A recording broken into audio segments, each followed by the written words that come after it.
War and small cap ratio எடுத்தீங்க அப்படின்னா ஜென்ரலாக வென்எவர் தேர் இஸ் அ வார் அன்னைக்கு நீங்கள் இன்வெஸ்ட் பண்ணியிருந்தீங்கன்னா அங்கிருந்து ஒரு 2 year ரிட்டர்ன்ஸ் எப்படி இருக்கும் அப்படின்னு நான் ஒரு 2-3 டேட்டா எடுத்துருந்தேன். Maybe I will share that. ஜென்ரலாக ஸ்மால் கேப் இன்வெஸ்டிங் பார்த்தீங்கன்னா எவ்வளோ தூரம் மேலே போகுதோ அதே லெவலுக்கு கீழே வரும். ஸோ ஜென்ரலாக இந்த யுஃபோரியா அப்படின்ற ஒரு விஷயம் வந்து பார்த்தீங்கன்னா ஸ்மால் கேப்பில் தான் ஹையாக இருக்கும்.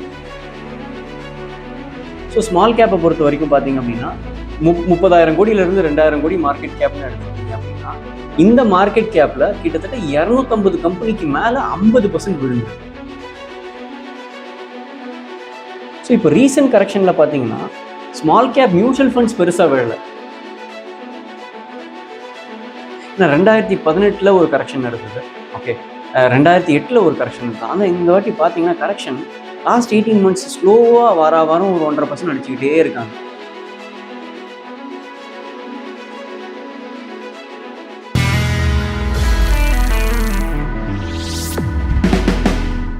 வணக்கம் மிஸ்டர் அண்ட் மிஸ்ஸஸ் ஃபினான்ஸ் நேயர்களே. இன்னைக்கு ஒரு நல்ல டாபிக் பற்றி பேச போகிறோம்.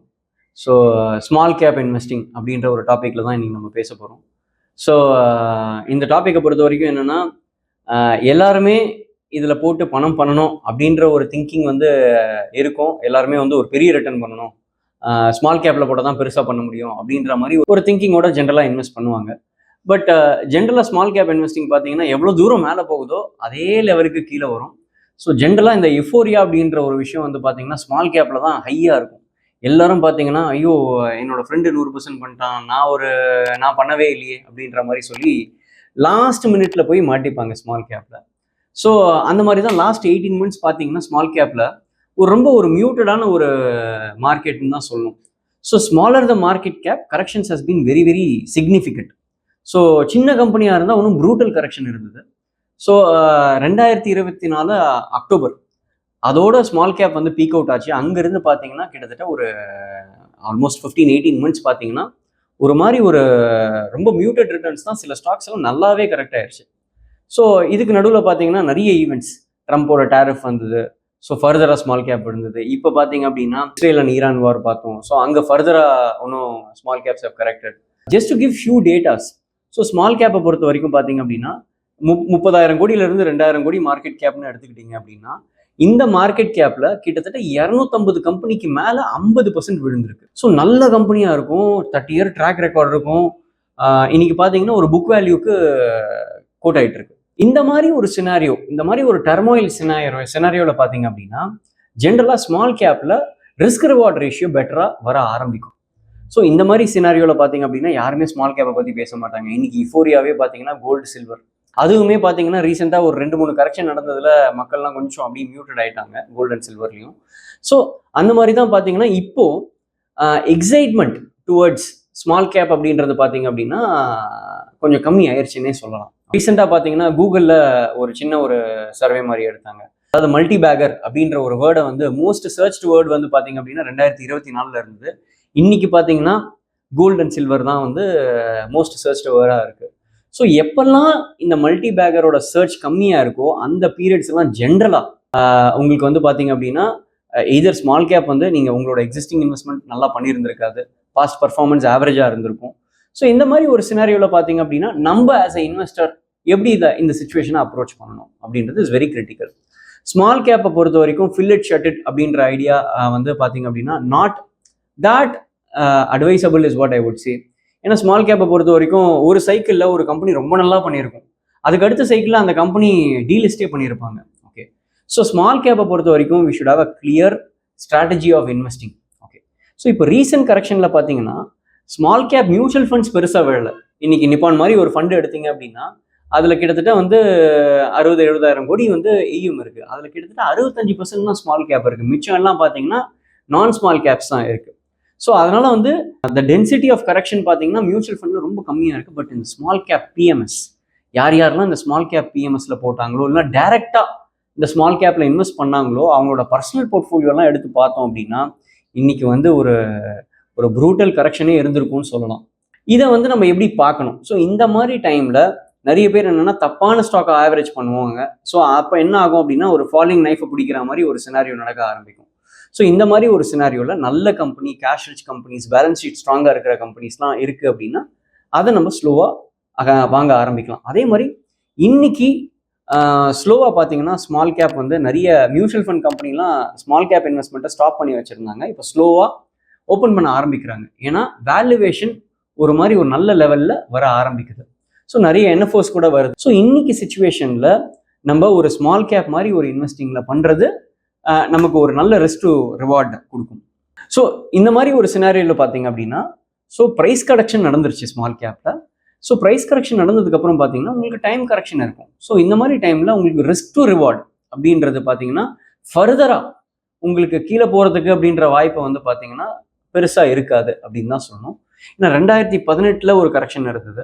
ஓகே, 2008 ஒரு கரெக்ஷன் இருந்தது. ஆனால் இந்த வாட்டி பார்த்தீங்கன்னா கரெக்ஷன் லாஸ்ட் 18 months ஸ்லோவாக வாரம் ஒரு 1.5% அடிச்சுக்கிட்டே இருக்காங்க. ஓகே, நல்ல கரெக்ஷன் நடந்திருக்கு அந்த small and micro gap segment. So இந்த மாதிரி ஒரு சினாரியோவில் நம்ம இன்னைக்கு ஸ்மால் கேப்பை பார்க்க ஆரம்பிக்கணும் அப்படின்றது தான் ஒரு முக்கியமான விஷயம். ஆனால் எல்லா ஸ்மால் கேப்பும் நல்லா பண்ணுமா அப்படின்னா கண்டிப்பாக கிடையாது. இந்த மாதிரி ஒரு சினாரியோவில் நல்ல கம்பெனிஸு உங்களுக்கு கரெக்டாக இருந்ததுன்னா அந்த மாதிரி கம்பெனிஸில் நம்ம இன்வெஸ்ட் பண்ணலாம். இல்லைனா ஒரு மியூச்சுவல் ஃபண்டில் இன்வெஸ்ட் பண்ணலாம், இல்லைனா ஒரு ஸ்மால் கேப் பிஎம்எஸ்ல இன்வெஸ்ட் பண்ணலாம். ஸோ இந்த டைமில் இன்வெஸ்ட் பண்ணோம் அப்படின்னா நெக்ஸ்ட் ஒரு 3 to 4 year ஒரு ரிட்டர்ன் அவுட்லுக் வந்து ஓரளவுக்கு நல்லாவே இருக்கும். ஸோ ஏன் அப்படின்னு பார்த்தீங்க அப்படின்னா ஒரு 18 months கரெக்ஷன் நடந்துருச்சு. அதுக்கப்புறம் 2029 எலெக்ஷன்ஸ், சென்ட்ரல் எலெக்ஷன்ஸ் நடக்க போகுது. ஸோ ஜென்ரலாக கவர்மெண்ட்டோட ஒரு ஃபோக்கஸ் வந்து ஜாஸ்தி இருக்க வாய்ப்பு இருக்குது. ஸோ கொஞ்சம் கேபிட்டல் எக்ஸ்பெண்டிச்சர் நிறைய போகும். ஸோ இன்ஃப்ராஸ்ட்ரக்சரில் நிறைய இன்வெஸ்ட் பண்ணுவாங்க. இந்த மாதிரிலாம் வர ஆரம்பிக்கும். பட் பிட்வீன் திஸ் இப்போ இந்த வார் அப்படின்ற ஒரு விஷயம் வந்து பார்த்தீங்க அப்படின்னா it is becoming very very brutal. ஏன்னா 2022 ரஷ்யா யுக்ரைனில் ஸ்டார்ட் ஆச்சு.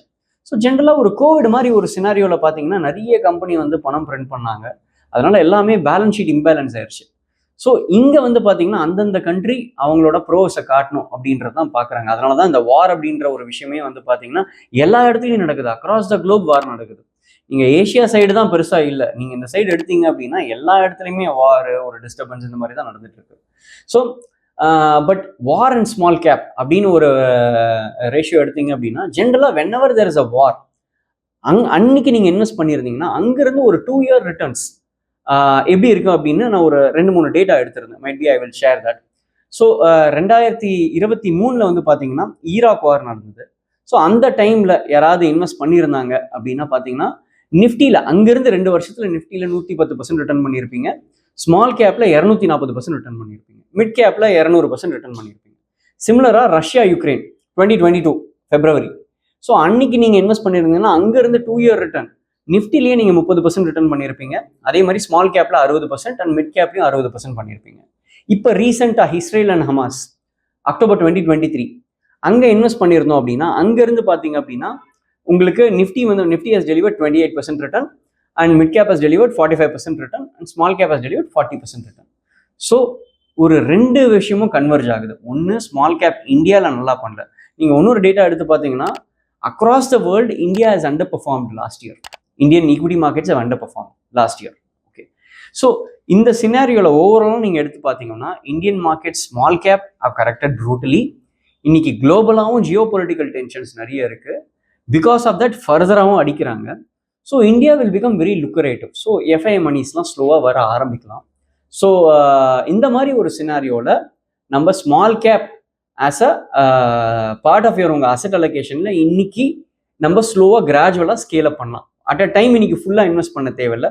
உங்களோட இன்வெஸ்ட்மெண்ட்டை லேயர் பண்ணி இன்வெஸ்ட் பண்ணலாம் நீங்கள். ஸோ ஒரு ஸ்மால் கேப் ஃபண்டில் பண்ணலாம், அதே மாதிரி இல்லைனா ஒரு பிஎம்எஸ்ல பண்ணலாம், இல்லை ஒரு ஸ்டாக் பார்க்குறீங்க அப்படின்னா கிளியராக அந்த கம்பெனியை பற்றி டீட்டெயில்டாக படிங்க. ஏன்னா ஸ்மால் கேப் ஸ்டாக்கை பொறுத்த வரைக்கும் சின்ன லிக்விடிட்டி ப்ராப்ளம் இருந்தால் கூட ஒரே நாள் 10% கீழே வரலாம், இல்லை 15% கீழே வரலாம். ஓகே, ஸோ அதனால் அங்கே ரொம்ப கேர்ஃபுல்லாக இருக்கணும். பட் இன்னைக்கு வந்து பார்த்தீங்கன்னா ஒரு ஸ்மால் கேப் ஒரு பையபிள் ஜோனில் வந்துருச்சு அப்படின்றது தான் நம்ம சொல்லணும், is what I feel. And சில இன்ட்ரெஸ்டிங் டேட்டாலாம் பார்த்தீங்க அப்படின்னா ஏன் இன்னைக்கு பண்ணணும், ஓகே இங்கேருந்து ரெக்கவரி வருமா அப்படின்ற ஒரு கேள்வி எல்லாருமே கேட்கலாம். ஸோ இன்னைக்கு பார்த்தீங்கன்னா நிஃப்டி 500ல பார்த்தீங்க அப்படின்னா ஏர்னிங்ஸ் டேட்டா வந்திருக்கு. ஸோ Q3யோட ஏர்னிங்ஸ் டேட்டா பார்த்தீங்க அப்படின்னா to an extent almost 327 company has reported bad growth. So அதில் கிட்டத்தட்ட வந்து 280 companies have posted a sequential gain. So which means இதுக்கு முந்தின கோட்டருக்கும் இப்போ இருக்கிற கோட்டருக்கும் பார்த்தீங்க அப்படின்னா number of companies are showing some growth and there is a improvement in the profitability. So அப்போ என்னென்னா கம்பெனியோட ஏர்னிங்ஸ் ரிகவரி வருது. அப்போ என்ன ஆகும்னா நீங்கள் அதுக்கு முன்னாடி இன்னைக்கு உங்களுக்கு ஒரு ஸ்மால் கேப்போ இல்லைனா எந்த ஸ்டாக்காக இருந்தாலுமே எந்த ஃபண்டாக இருந்தாலுமே ஒரு ஆப்பர்ச்சுனிட்டி கொடுக்குது அப்படின்னா இந்த டைமில் நீங்கள் அதை எடுக்க ஆரம்பிக்கிறப்போ ஏர்னிங்ஸும் வர்றப்போ உங்களுக்கு ஓரளவுக்கு நல்ல ரிட்டர்ன்ஸ் பார்க்க ஆரம்பிப்பீங்க. ஆனால் what we say in personal finance பார்த்தீங்கன்னா price is a slave of ஏர்னிங்ஸ்னு சொல்லுவாங்க. ஸோ ஏர்னிங்ஸ் வர ஆரம்பிச்சது அப்படின்னா ஸ்லோவாக அந்த ஸ்டாக்கும் வந்து ஸ்டெபிலைஸ் ஆகி மேலே போக ஆரம்பிக்கும். ஸோ லாஸ்ட் ஒரு 1.5 வருஷம் எஃப்ஐஎஸும் வரல. ஸோ இப்போ வாரம் வந்து ஆட் ஆயிருக்கு. வாரோட டேட்டாவும் இந்தியாவோட மார்க்கெட் டேட்டாவும் பார்த்தீங்கன்னா it is been very conducive now. And last 18 months small கேப்பாக இஸ் அண்டர் பெர்ஃபார்ம். ஸோ இது it creates a clear case for investing in a small cap at this levels. நான் 100 ரூபாயும் ஸ்மால் கேப்பில் போடணுமானா கண்டிப்பாக பண்ணக்கூடாது. So that's the first big mistake you can do, right? Asset allocation. So உங்களோட financial அட்வைசரியோ இல்லை நிதி ஆலோசகரையோ நீங்கள் வந்து அணுகி உங்களுக்கு கேஷ் ஃப்ளோ எப்படி இருக்குது, உங்களுக்கு வந்து எவ்வளோ இன்வெஸ்ட் பண்ணலாம். ஸோ நீங்கள் இப்போ 25 வயசில் இருக்கீங்க அப்படின்னா ஒரு ஸ்மால் கேப் எக்ஸ்போஷர் நிறைய எடுக்கலாம். இப்போயும் நீங்கள் ரிட்டையர்ட் ஸ்டேஜில் இருக்கீங்க, உங்களுக்கு கேஷ் ஃப்ளோ ரொம்ப கம்மியாக இருக்குது அப்படின்னா you can limit your small cap to the prescribed allocation. சரி ஒரு 20% எடுக்கலாம், இல்லை ஒரு 10% எடுக்கலாம். ஸோ இந்த மாதிரி அக்கார்டிங் டு யோர் ரிக்வயர்மெண்ட் நீங்கள் ஸ்மால் கேப் எடுக்கணும். நான் மொத்தம் 100 ரூபாயும் ஸ்மால் கேப்பில் போட்டு அதுலேயும் நான் பெரிய கோடீஸ்வரன் ஆயிடுவேன்னா நினைக்கிறோம் அப்படின்னா ஜென்ரலாக இங்கே நம்ம பணம் லூஸ் பண்ணுறது தான் ஜாஸ்தியாகும். So it's basically greed. நம்ம அந்த க்ரீடும் ஃபியரும் நம்ம கிளியராக டைசெக்ட் பண்ணோம் அப்படின்னா we can do a fantastic job on wealth creation. Thank you.